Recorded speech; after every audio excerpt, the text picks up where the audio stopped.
Acha que conhece a história de sobrevivência mais chocante já contada? Pense de novo. Conhece alguns detalhes que ficaram fora do filme A Sociedade da Neve? Descubra alguns fatos que não passaram no filme. Bem-vindo ao Cinelume! Era 13 de outubro de 1972. Um voo destinado ao Chile carregava sonhos, esperanças e um futuro que ninguém poderia prever. O que era para ser uma simples viagem de uma equipe de rugby uruguaia com alguns familiares e amigos se transformou numa luta desesperada pela sobrevivência nas impiedosas cordilheiras dos Andes. Esta não é apenas uma história de tragédia, mas de resiliência, fé e o extremo da condição humana. Antes da tempestade. Essa jornada começa com uma decisão trágica, onde os pilotos decidem decolar de Mendoza, Argentina, rumo ao Chile, com o avião Fairchild FH-227 da Força Aérea Uruguaia, que já havia enfrentado condições climáticas péssimas. E o filme mostra que as montanhas tinham outros planos para esse avião. E no dia 13 de outubro, ele se choca contra o Vale das Lágrimas, fronteira entre a Argentina e Chile, e a vida dos 45 passageiros mudou para sempre. E logo após o choque, apenas 29 passageiros sobrevivem à queda, e apenas 16 sobrevivem a todas as adversidades da montanha gelada. E essa é a história que a Sociedade da Neve se propõe a contar, mas com um olhar diferente. Verdades ocultas. Juan Antônio Bayona nos apresenta uma adaptação baseada em fatos reais, mas até mesmo as telas mais amplas não podem capturar toda a essência da verdadeira provação vivida por esses sobreviventes.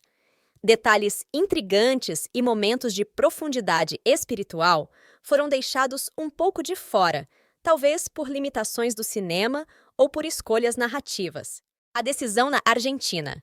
Antes do desastre, houve uma parada em Mendoza, Argentina, no dia 12 de outubro. Esse foi um momento de hesitação diante das condições meteorológicas e força da natureza.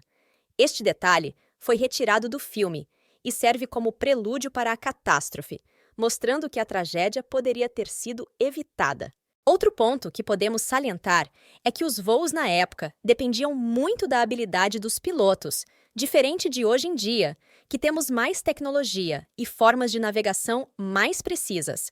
Embora o acidente que ocorreu nos Andes foi causado por erro humano, esses erros foram estudados e ajustados para que outros acidentes como esse não se repitam. Fé contra a fome. A batalha mais intensa talvez não tenha sido contra o frio ou a fome, mas uma luta interna sobre a moralidade de comer ou não a carne dos companheiros falecidos. A decisão de sobreviver custou caro, pois existia neles a dúvida sobre o correto a se fazer para se manterem vivos. E a decisão tomada de comer e sobreviver foi mais forte. Mas quando eles voltaram do incidente, eles contaram com o apoio inesperado da Igreja Católica, que diz que o pecado maior seria ter se permitido morrer, um detalhe poderoso ausente do filme. O apoio dos familiares das vítimas adicionou uma camada de humanidade à decisão agonizante que tiveram que tomar. Esse fato é documentado pelo sobrevivente Fernando Parrado, o Nando, em seu livro Milagre nos Andes. O julgamento público. Após o resgate 72 dias depois da queda, os sobreviventes enfrentaram uma nova batalha: a opinião pública. A coragem de admitir o inadmissível foi recebida com sensacionalismo e julgamento. Na versão de Fernando Parrado, em seu livro, ele relata que a imprensa da época especulou que os rapazes poderiam ter tirado a vida seus próprios colegas para poderem sobreviver. E ele também fala que o acidente foi retratado como uma aventura nos Andes, e algumas pessoas até os invejavam por ter passado por essa tragédia, e diziam que queria estar lá junto com eles. Um absurdo, vocês não acham? Essa é uma faceta da história muitas vezes esquecida, mas que ressalta a complexidade da natureza humana frente ao inimaginável. Em chamas contra o frio. A luta por calor nas gélidas cordilheiras dos Andes foi uma tarefa difícil. A tentativa de fazer fogo com o que tinham, inclusive dinheiro, tornou-se uma batalha perdida contra o frio impiedoso. Embora eles tivessem isqueiros e como acender uma fogueira, eles não tinham muita madeira, nem materiais combustíveis para que o fogo continuasse queimando.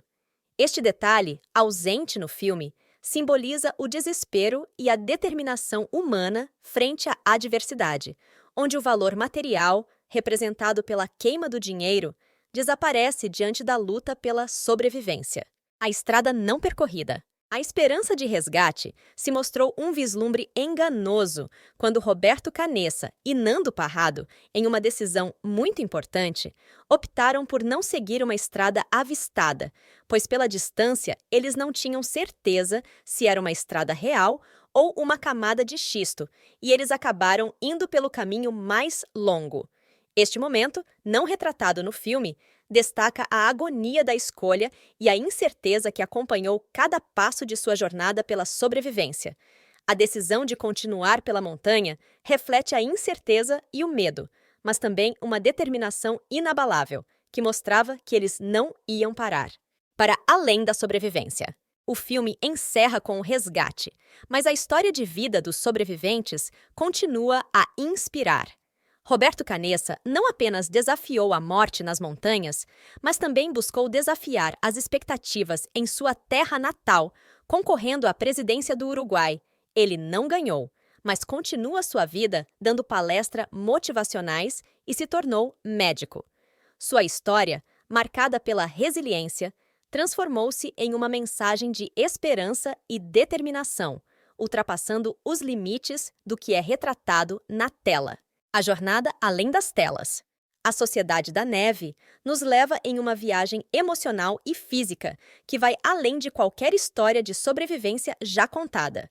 Mas as camadas dessa saga não se limitam ao que é mostrado no filme. Cada detalhe omitido, cada decisão não retratada, adiciona profundidade a uma história já rica, que nos convida a refletir sobre a complexidade da condição humana e o poder do espírito humano. E aí?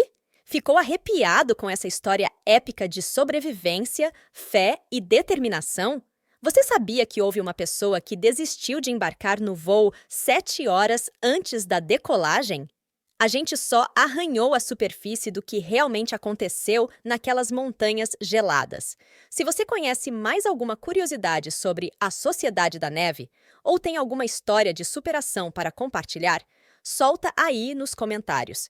E não se esqueça de se inscrever no canal para mais conteúdos que vão além da tela. Até a próxima!